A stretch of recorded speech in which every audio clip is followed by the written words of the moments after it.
Inge Hrubaničovú možno poznáte ako herečku, ktorá pôsobila už v legendárnej Stovke, dnes v divadle Strát, ako jazykovedkyňu, ktorá sa podielala okrem iných prác napríklad na synonymickom slovníku slovenčiny, ako teraz osobu napríklad píšucu do SME. Takže toto všetko a ešte všeličo iné je Inge Hrubaničová, naša ďalšia, ako som sa chválila, zrelá debutantka, ktorá predstaví svoju knižku Láska ide cez žalúdok a pomôže jej pri žalúďok, a pomôže jej pri tom kolega Milan Chalmovský.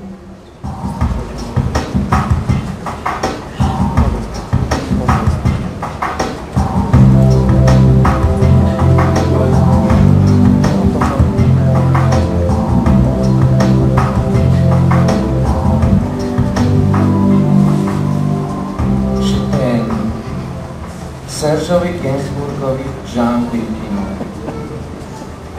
Keď som si dnes ráno dala slúchadla do uší, rozosmiala som sa. Čím ma ešte prekvapíš, mon amour? Prvé akordy je t'aime, striaslo ma.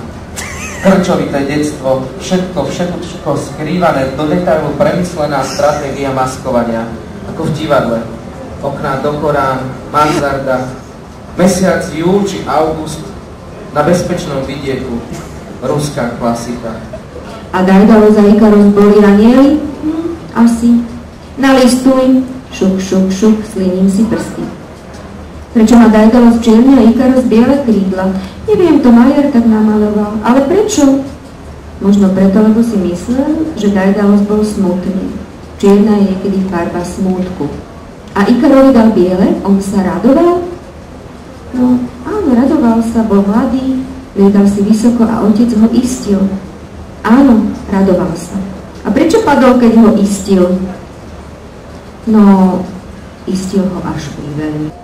Jazero vydávalo mäkký dynamický zvuk prezrádzajúci, že v polospánku predsa len ešte bdie. Preto som do nich vstúpila. Nebolo to hneď. Napätie zo strachu a naprojektovanú romantickosť chvíle odrazu prudko prerušili prichádzajúci. Boli traja, dievča a dvaja chlapci. Hovorili po jeden veľmi zadrhalo, nevedela som tú reč identifikovať, vyzliekli sa a nahý vstúpili do jazera. Zazneli zvuky sprevádzajúce vstup človeka do nočnej jazernej tíšiny. Zadržiavané výdychy ako pri súloži.